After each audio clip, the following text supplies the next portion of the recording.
Today we're going to talk about change of base formula for logs.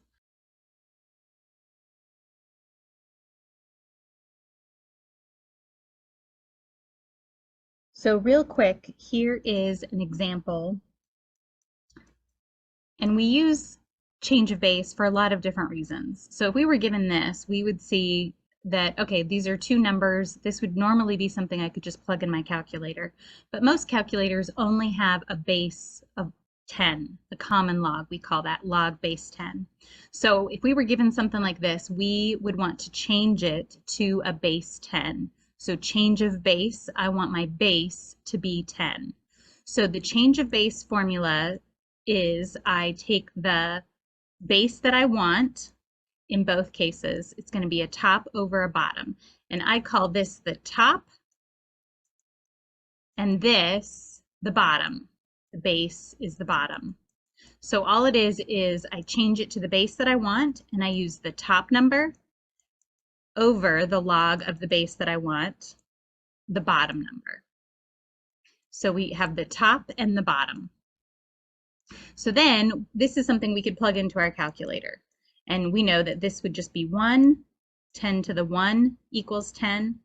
And then this would be some kind of decimal. 10 to the something is 3. We plug that into our calculator, we should get some kind of decimal. So log of 3, yep, is 0.47. So that would be our answer if we did 1 divided by that. That would be 2.09. So again, we could leave it like that as a decimal if that's what you were asked to do, or we could probably leave it in log form. So we could probably also just say 1 over log of 3. If I don't put the base, 10 is implied. It's just called common log. So that would be kind of our final answer there. So we can use change of base formula when we need to get a number and plug it into our calculator. And we don't have a base 10, so we can change it to base 10. That would be the most common use of change of base formula. Another might be if I have an example here where I have two different bases and I needed to solve for some kind of variable. So if this were the case, it may be that it makes sense to I would want to change the base to something that is similar to both. So, and we can go either way. We could change them both to base 8 or change them both to base 2. So I'm going to go ahead and change this guy to a base of 2. So again, the change of base formula, so I'm only looking at this portion, and that would be I do the base that I want. In this case, I'm going to change it to the base of 2.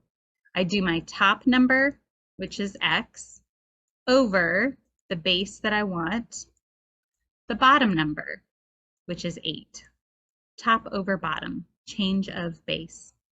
So that way, here, I can fill in the rest here. So I can look here, and I know that this is 3, because the log equals the exponent. 2 to the third equals 8. So this whole bottom piece would just be 3. So in that case, I can look here and think, okay, I have log base 2 of x plus 1/3, I can put him in the front, log base 2 of x. Since these guys are the same animal, I can just add those. I have essentially 1 of something and 1/3 of something. So if we change this to a fraction, 1 whole would be 3/3. So that would be 3/3 plus 1/3. That would be 4/3 log base 2 of x equals, from our original up here, equals 4. So again, if I wanted to solve for x, I would want to get the log portion by itself so I could change it back to exponential form. So to get rid of this 4/3, I could divide by the fraction or multiply by the reciprocal. So I'm going to multiply by 3/4 on both sides.